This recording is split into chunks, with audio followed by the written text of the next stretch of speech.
Welcome to Zambition, the channel on which we engage in dialogue with leaders from across sectors and generations.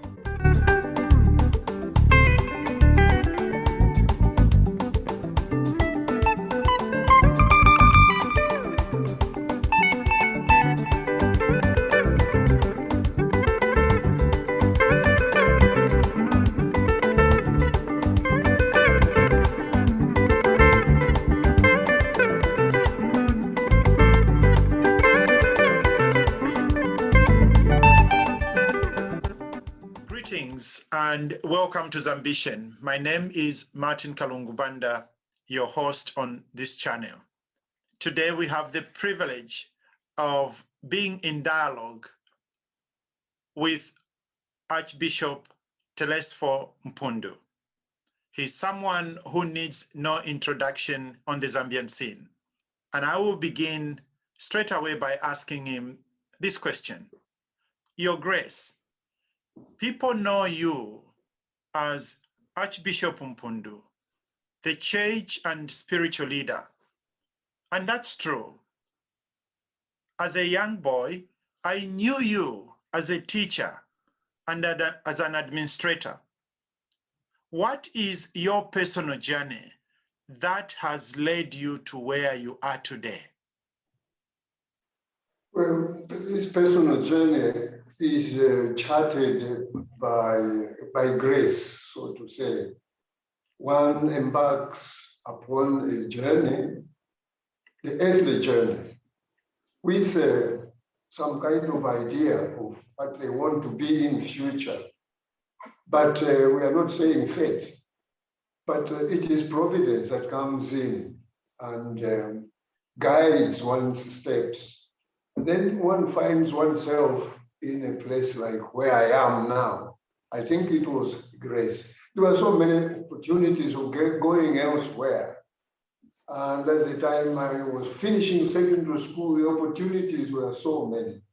There were many more jobs than people. And they were good paying jobs. It was very attractive. Somehow I didn't get attracted. I found myself pursuing studies to priesthood and later on to serving God's people as a priest. From there, things got even a little more rough by being appointed bishop before I worked in the Catholic Secretariat as Secretary General. So one can simply say this has been charted really by God Almighty himself. So here I am, a victim of God Almighty. Tell us about your parents, your siblings, and how in that setting you went to different schools, equivalent to universities, colleges, seminaries. There is that story also to be shared. Oh yes, oh yes. On my mother's side, I am a third generation Christian, meaning on my mother's side, we were Christian right from the beginning because the patriarch, my paternal grandfather, was a catechist and a teacher. You know, the way early missionaries did evangelization was really just like that. The difference between mathematics and religion did not exist. You just went from one class to another. So the man was really like a patriarch in our village as a catechist, at the same time the headmaster of the school. So from that side, I am a third generation Catholic Christian. On my father's side, I am a second generation Christian because my father's father and parents were not Christian. I remember going for confirmation. The same day I was confirmed, that's the same day when my grandfather and my grandmother were married in church. They were baptized and married in church. But later on, they became very devout people. Now, the attraction to go to the priesthood I think it was partly the initiative of missionaries. At every stage, when you finished standard 2, a priest would ask, who wants to become a priest? And most of us were older boys. Eh? So nearly everyone, our hands up. But at the end of a particular stage of education, people thought otherwise. Very few of us were made through. And then it went continued to the minor seminary, to the senior seminary, until I was ordained a priest. So that is my journey, so to say. Every single time you went home, my parents were there. You have chosen to become a priest. They don't want hanky-panky business in priesthood. You have to be straight. And that is that. And we are not going to be amused to see you coming back because you have been expelled. That would be a shame to the whole family, the whole clan. So you took a very, very straight line, indeed, knowing that you come from a community and your shame will not be your own. It will be owned by the entire village, the entire clan. And Your Grace, if you were to put your journey in terms of an image or object, what would that be? And my mind was, when I saw these priests so enthusiastic at the service of God's people.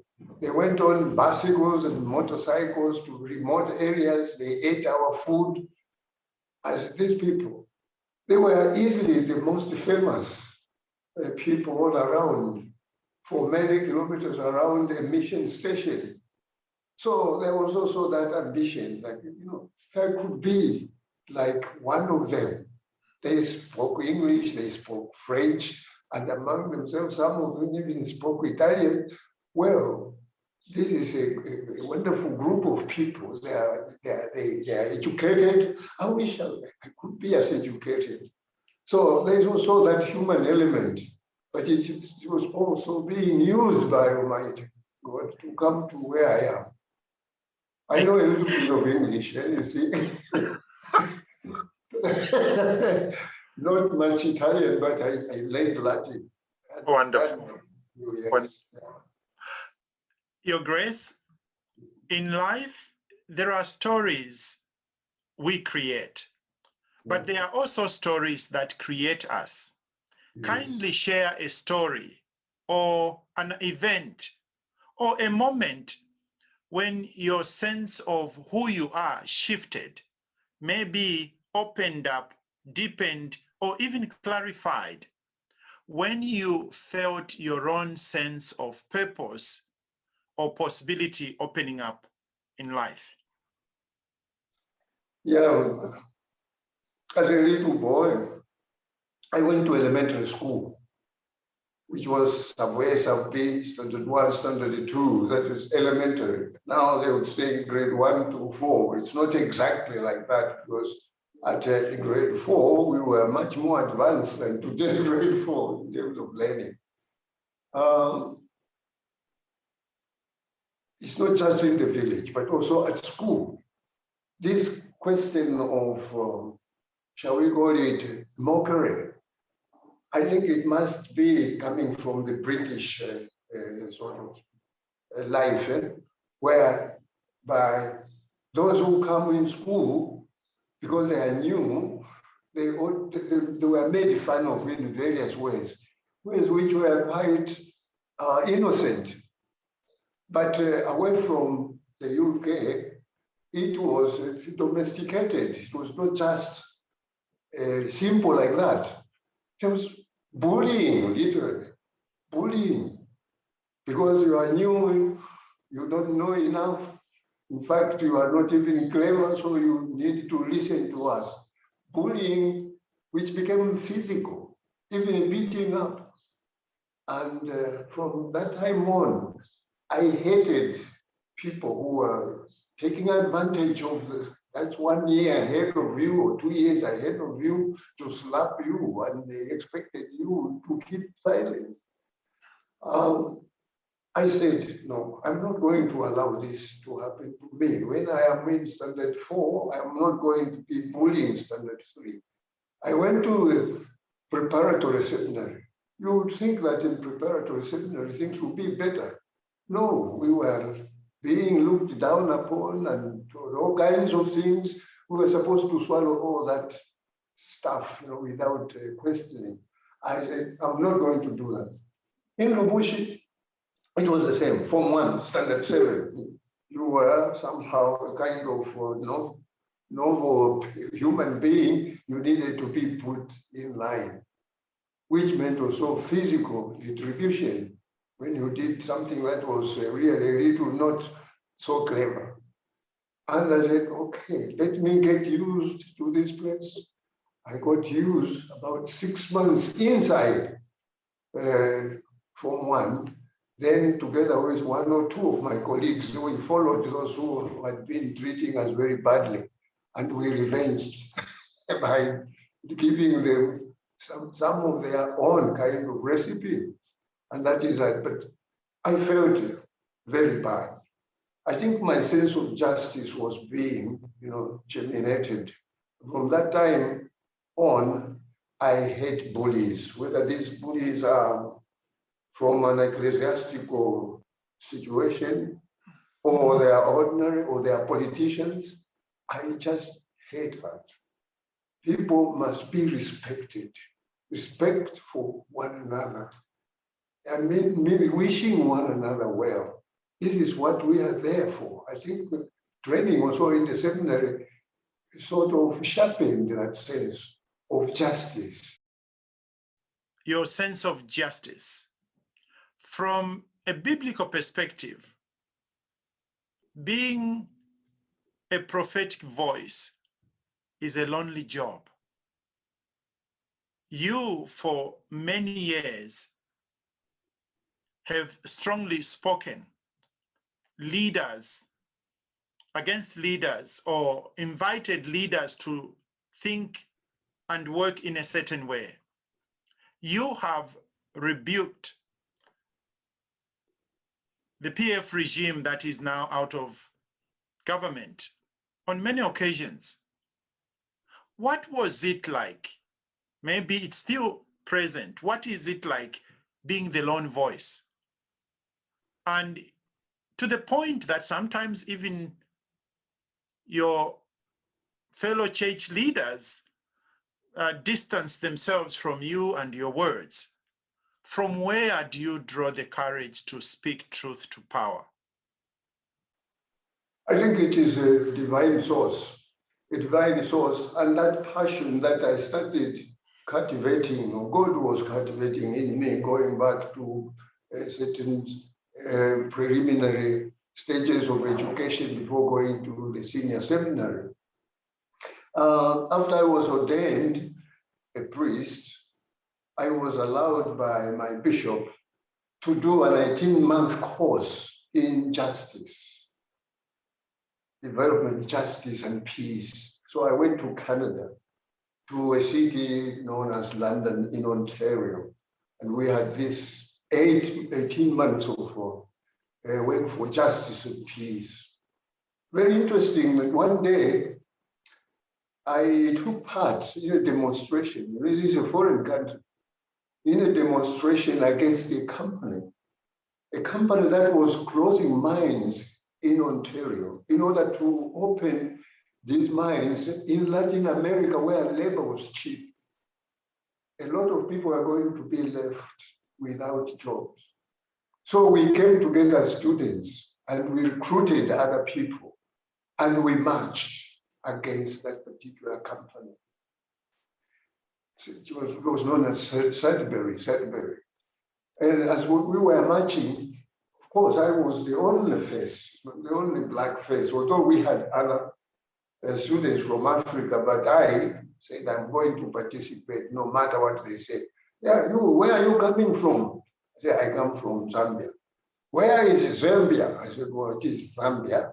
It is in the southern part of Africa. Oh, South Africa. I said, no, southern part of Africa. I can explain to you. Why are you here?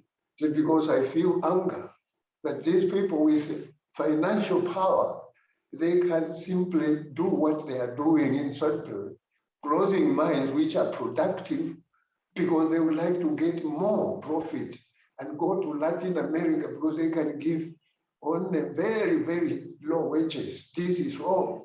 Yeah, are you a Christian? I said, yes, and a proud one for that matter. So now from there, I came back. What I started and what I was seeing here was coming together.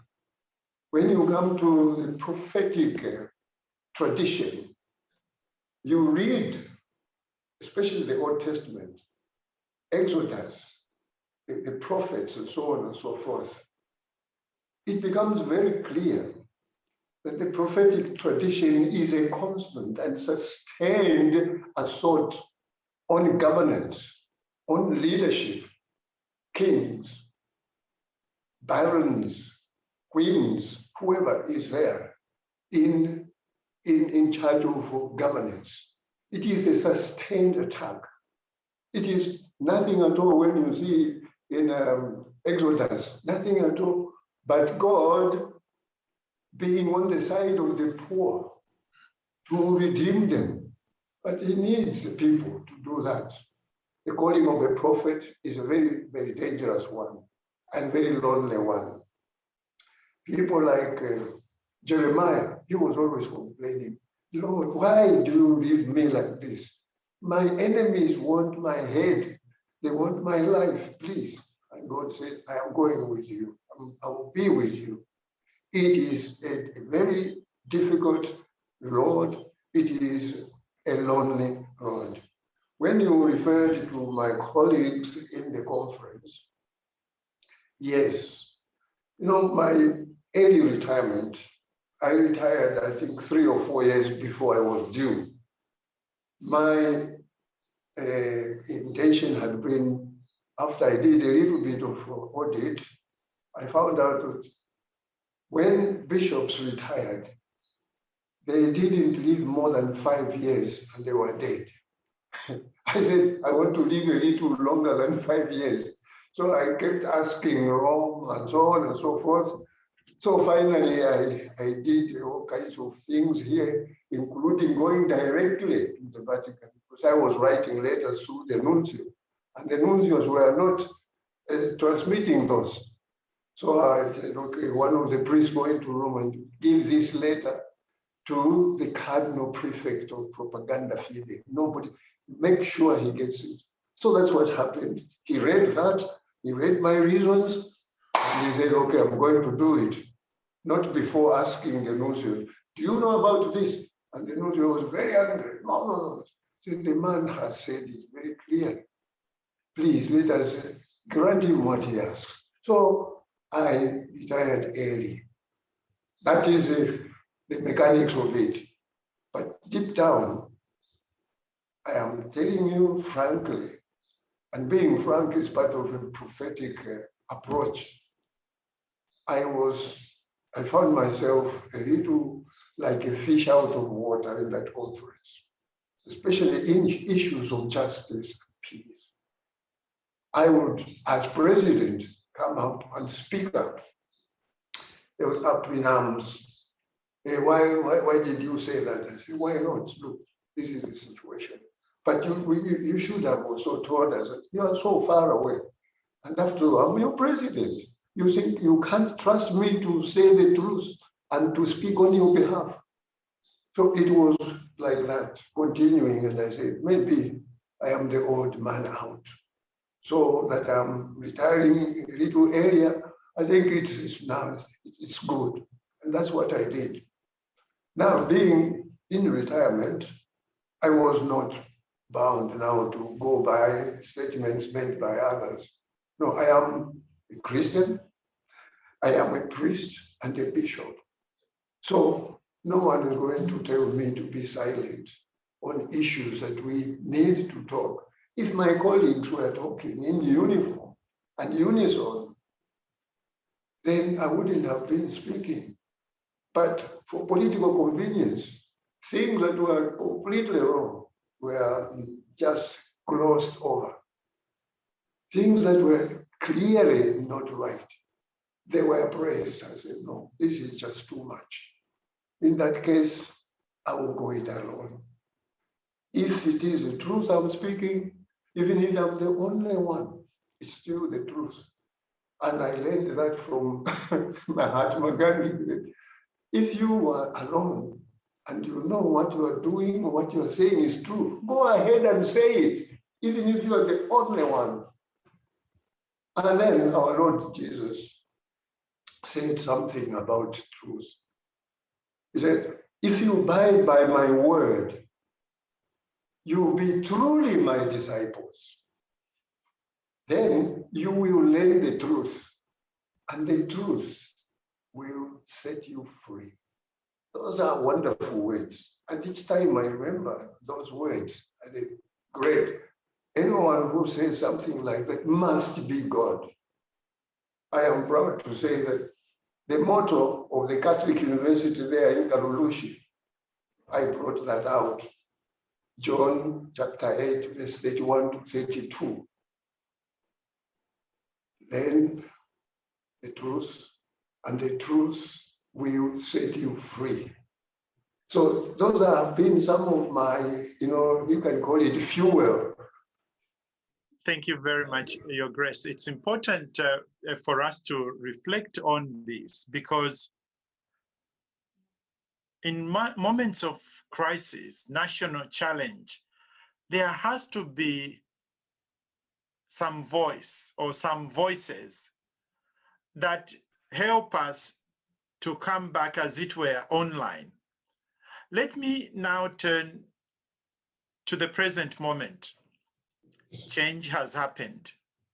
Our country is experiencing a fresh breeze, so to speak. There is hope in the air. Your Grace, what is your ambition, your highest aspiration for our country? And will you keep your prophetic voice? People are not free to speak because they are ordinary people. They have a little job, and if they speak out, hey, tomorrow they don't have that job. Even if that job is not a government job, the government has got such power to dictate to everybody. And people are not able to speak out. They were not able to speak out. Even young people who simply wanted to speak to the president, led by, that young man there, what was his name? Pilato, so-called Pilato. No. The government showed them tanks and armored vehicles, armored trucks. So they fled into the bush. That's where they talked from. As it is a shame. So Zambition, for me, is we have to do well to come up with positive steps that will make us truly a democratic country. Truly, people who can speak up to our leaders. Let the leaders know that power is with the people. I'm glad that this was mentioned by our current president. Well, there is no change of power. It's only a change of government. Power remains with the people. If we come to know that, and it is appreciated by those we elect to govern us, we can tell them at any time without fear of reprisals that, you are now going on a tangent. And because you are going on the tangent, it is a promise that we are not going to vote you again. And this cannot come by accident. It has to be formation at the earliest level. Respect for people, for their rights. When I went to primary school, we didn't have chairs. We were sitting on the floor. But we went to secondary school, that is a seminary. You find chairs, you find benches, you find also desks. It was very nice. I remember one of those moments, I just went into the classroom because I was a few minutes late. And then, bam, the door. Father says, okay, See, you have sat down, stand up. Go and close that door properly. Respect the rights of others. So I went and closed the door, said, that's it. Then I went to sit. Then, that chair. Hey, you're a very stubborn young fellow. Stand up. This is the way you use in order to sit on your chair in a classroom like this. You have to respect others. We have to start very early, and we have to make sure that it's a failing subject in grade 12 and university. This country is going to change. Respect the rights of others. They are created in the image and likeness of God. You didn't create them. He created them. So you have to respect them. You respect them, you are respecting God. And this is, for me, very, very important. And that's why we can move away from what we call this feudalism, the feudal system of governance. That's what we know from our chiefs and whatever. I made a good example. I said, what about Jacob Zuma? Good man. For Jacob Zuma, being put in the position that he went to, he thought he was just the king of Zululand. And so he could use whatever was there without any qualms of conscience, because our chiefs, senior and junior, and so on and so forth, they owned us. They even owned our lives. If one little clan made a mistake, they would probably be sold into slavery. Or some of them would have, like the Sharia law, and others blinded. If you had anything, you had to remember, first of all, the chief, and before the chief, the village head, and so on and so forth. And then when we praise them, in Chivemba, we say, meaning you are the owner of our water and fuel, meaning you own us. So we are nothing. Yeah, there were the councillors there to choose who was going to become chief or whatever. But this is all cosmetic, because the chief is there until he or she dies. Not too worried about it. Unless there is such a terrible thing that happens. Then they tell the favorite wife of the chief, poison him very slowly and so on and so forth. But for us, a democratic dispensation is not a feudal system. No, where you have the aristocracy, like it was in Europe. It took them 500 years. I was taking some, but we don't have those 500 years. We'd like it to come as soon as possible, as soon as impossible, so to speak. But we have to wait for it. Training. We were even, like a gossip talking. What about in the church? Is there any democracy? So the church is not democracy. You have orders from there, from the top. And what about our lay people? Like you, Martin, like him, and so on and so forth. I said, I know the summary of the role of our people. The lay Christians, they are to pray, to obey, and to pay. That's all. You can't ask a question and challenge, you're out tomorrow. Even then, in Europe and America, things are changing. Parish priests cannot simply walk in and start giving orders. So, hey, wait a minute. I hope this comes sooner rather than later. We don't have to wait for 400 years. We are in a hurry, one hell of a hurry. And that is, so what do? Again, train our people to be respectful of others. Your Grace, as we come to the end of our dialogue, I would like to give you the opportunity to give your concluding remarks. Where should we be going as a country? What is on your mind? For me, our role as church leaders, religious leaders, not just church. Any religion must have certain things, certain ways of doing things in order that society is well guided and so on and so forth. So it is my understanding that our church leaders, they are there as a moral compass. In fact, I can go a little further than just moral compass. One of those watchdog institutions like the like National Assembly, like the judiciary, and so on and so forth.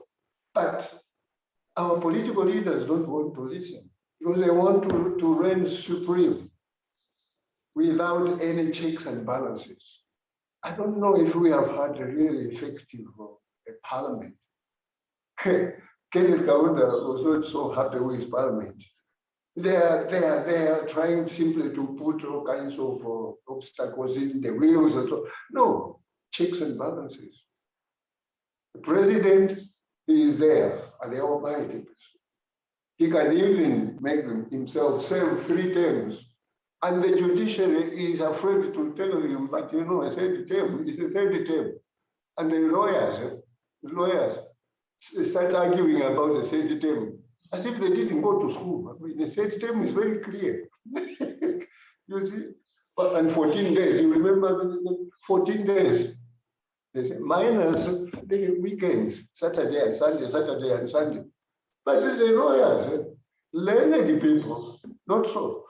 They said, no, you are late. In Zambia, it's very difficult for people to accept resigning on moral ground. They should have resigned. Even now, when they allowed Edgar Chagwalungu to say 3rd term, and another lawyer comes in and says, this is what it means, and quotes all the sources. And they are there still. They should have resigned, you know. But this is not done. For me, this is what I am saying.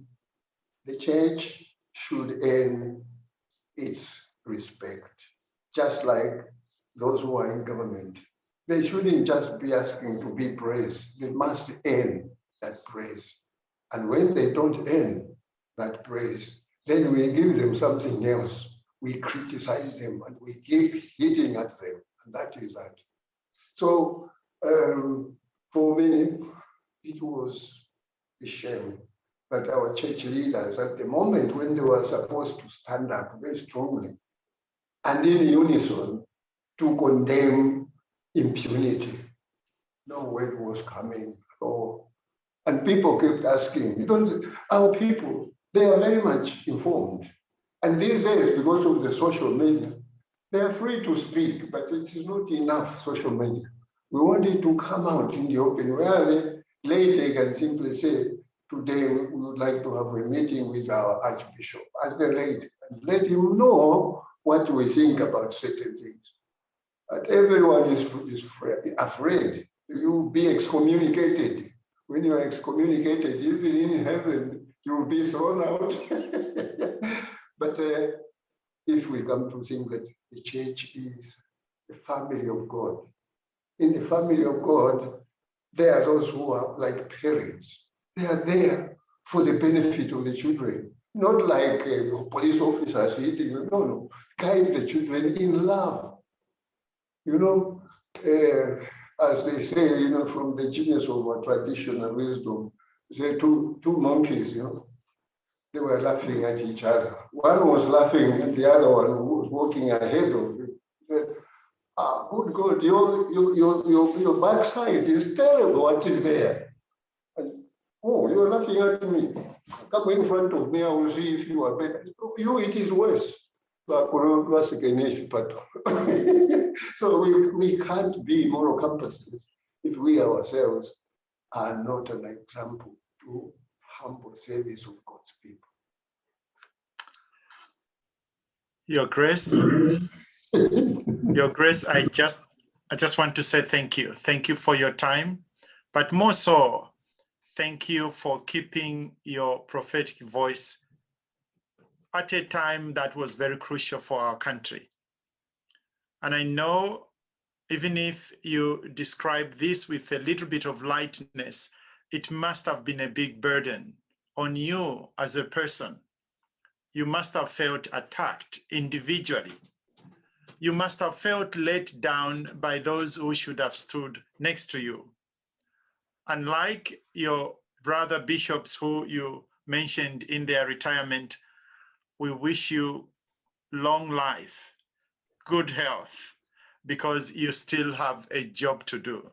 Thank you very much for your time. Thank you very much for your wisdom. Martin, the honor and privilege are mine. I, from time to time, had a chance with the media houses to speak. But they were always in fear of someone, chopping. When I spoke to Prime TV their first time the following week, they were closed. But here, this is international, and you made this possible for me. It is an honor, it is a privilege. I am strengthened here. Twice I got the nuncio telling me to stop talking. I said, no, Your Excellency, I know more politics of this country than you. You are only two years in Mozambique and you think you know Africa. I was very flat, very frank. He came twice. The second time I said, Your Excellency, thou shalt not come back. Thou shalt not come back. Wonderful. Thank you very much. God bless you. Thank you. Thank you very much. Having listened to the dialogue and followed my conversation with our guest, I now invite you to look at the drawing that emerged out of that dialogue. Take time to see the contours, the colors, the images that are reflected on the painting, on the drawing. And pay attention to what the drawing evokes in you. What are the feelings? What are the thoughts that are ignited by you looking at the painting? What thoughts, feelings, and images does this painting evoke in you with regard to the future of our country? Kindly share your reflections on this channel so that we can continue the dialogue on the future of the country we all love, on the future of our nation. Thank you.